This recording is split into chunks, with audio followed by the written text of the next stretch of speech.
Assalamu alaikum, Riyadh. Thank you so much for having us today. It is such an honor to be here.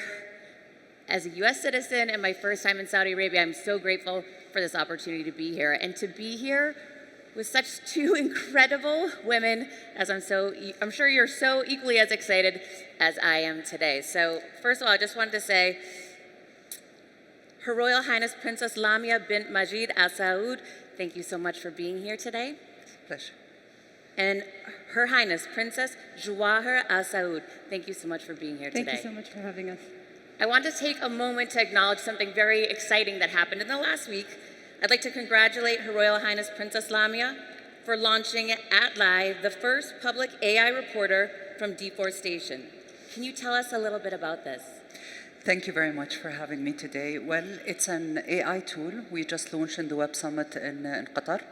It's a tool that gather satellite imagery with some data from data center. It really monitors the deforestation all around the world, and it reports by itself. It reports to journalists, to activists, advocates, and some of universities. And we launched it with 7 languages, and alhamdulillah, till now we have over almost 500,000 hits on the AI tool, yes. Okay, I don't know about this part of the country, but over 500,000 hits is a lot. Can we give her a round of applause, please? Thank you. Very exciting, very exciting. Thank you so much for sharing that. Okay, so let's start with a few questions. Today, we are given the opportunity to celebrate and acknowledge how much the kingdom is doing to elevate women and the role that they are playing today and beyond in the Vision 2030 and beyond. Princess Jawaher, how has Tawunia fostered diversity and inclusion in the workplace? So Tawunia, evident by our diverse workforce, is one of the heavily promotes inclusion and equity. Around 40% of our total workforce are women. 20% of them are occupying leadership positions. Not just that, we have females represented at all levels of the organization, from frontliners up to board membership. You would find women in each and every part of the organization. They're in digital, in development, finance, underwriting, customer experience, operations.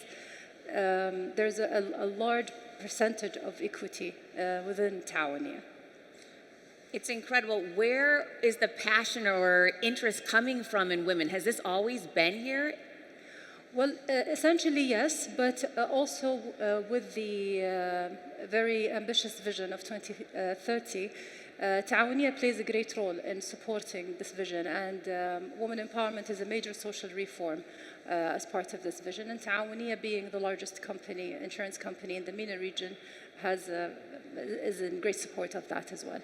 The statistics are amazing on the amount of women in roles here, and so eye-opening. And I can promise you this woman will be back in the United States communicating what an opportunity it is here for women to advance. Princess Lamia, how does your organization specifically support and empower women in the technology industry overall? Well, first of all, we have to put in mind that it's one of our core area of focus out of 5. We actually concentrate on a creative empowerment. So the foundation work in over 180 countries around the world. We invested in humanity over $4.5 billion, and we reached 1.2 billion beneficiaries around the world. The foundation been working for 44 years now, and all of this, it's led by only 10 Saudi women. So if we're going to talk about empowerment, so this is a very good example about women empowerment. Yet, let's talk a bit about empowering women in different sectors. So we do pay respect for each and every community, even area, whatever that can support and empower women. In Riyadh, it will maybe not applicable in the west or the south of Saudi Arabia. Even internationally, whatever empower women in Egypt, it may be not suitable for women in the Far East. So we always pay attention for the forecast of each and every area that we intend to empower women in. In tech in specific, I'll give you two examples. One, it's going on now, and one, it was previous. Both are very huge success that we did. The first is an application called Isma'ni. It was created for people with hearing disability. So we created this app. There is an online translation, all the medical reports, it's uploaded in the system. There is a full team to reply. You can take an appointment for a translator to go with you to hospitals, to courts. This application now is used by the Ministry of Education. The other one on a global level, we did, it was 2000, I believe 16 or 17, it was called Tweet for Heat. Tweet for Heat, it was we invented a device actually. We invented a device, it was in favor of creating awareness about winter supplies for Syrian refugees. We did this in a couple of camps in Europe and in the Middle East. We actually put this device in the tents. So the device, it tweets by itself when the tent is warm enough for people to get encouraged to donate more for the winter supplies. We did that because back then the ratio was 51 women and girls in the refugees camp, 53 was kids.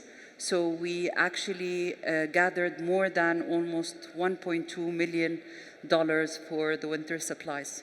So this is how we use tech in doing good.